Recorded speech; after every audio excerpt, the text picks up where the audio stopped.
The veteran never thought anyone would recognize him. But then a young SEAL caught sight of the tattoo and froze in place. The ceiling fan in the diner spun lazily above, doing little to cut through the thick midday heat. Frank Ironjaw Callahan sat at the counter in his regular seat. His sleeveless white shirt showed arms heavy with muscle and faded ink. The jagged insignia on his right bicep, a dagger slicing through it, glinted in the light each time he lifted his iced tea. Across the room, a young man in Navy SEAL dress nearly dropped his burger. His gaze locked on the tattoo. His body stiffened. That mark, it couldn't be. In seconds, the calm rhythm of the diner would shatter. Frank would feel a stare he hadn't felt in decades. The SEAL stood there, torn between honoring an old man's quiet and digging up a truth long buried. At 70, Frank still looked like a linebacker, though these days his strength was used mostly for stubborn pickle jars.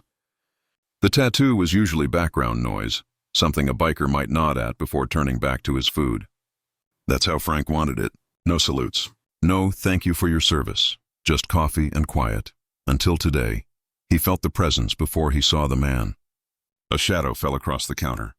The SEAL, early 30s, posture-screaming military stood close enough for Frank to notice the tremor in his hands. That ink. The kid whispered. You were with the Red Sand Unit. Frank's glass hit the counter harder than he meant. No one knew that name. Not anyone who wasn't supposed to.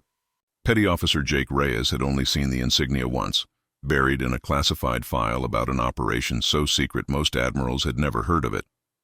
His grandfather had whispered about it with his last breath. And now, here stood one of them in the flesh. Biceps thicker than Jake's thighs, staring at him like he'd seen a ghost. Frank wiped the condensation from his glass. Don't know what you're talking about, kid. Jake slid his wallet from his pocket. Inside was a photo of a younger version of himself beside an older Filipino man. My grandfather was your interpreter. He told me you saved 17 men before they left you behind. Frank's breathing stalled. That face, older, yes, but those eyes he'd recognize anywhere. Eduardo, the only civilian who stayed when the choppers never came. Ice cracked in Frank's glass as his grip tightened. They told you we cut and ran, didn't they? Jake's jaw flexed. The report said Frank's roar cut through the diner. Silverware clattered to silence. The fry cook shut off the grill. We held that LZ for 72 hours. No ammo, no comms.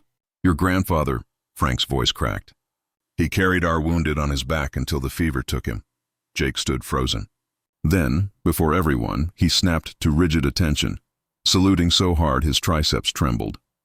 Frank looked at the boy, really looked, and saw Eduardo's chin, the same stubborn brows.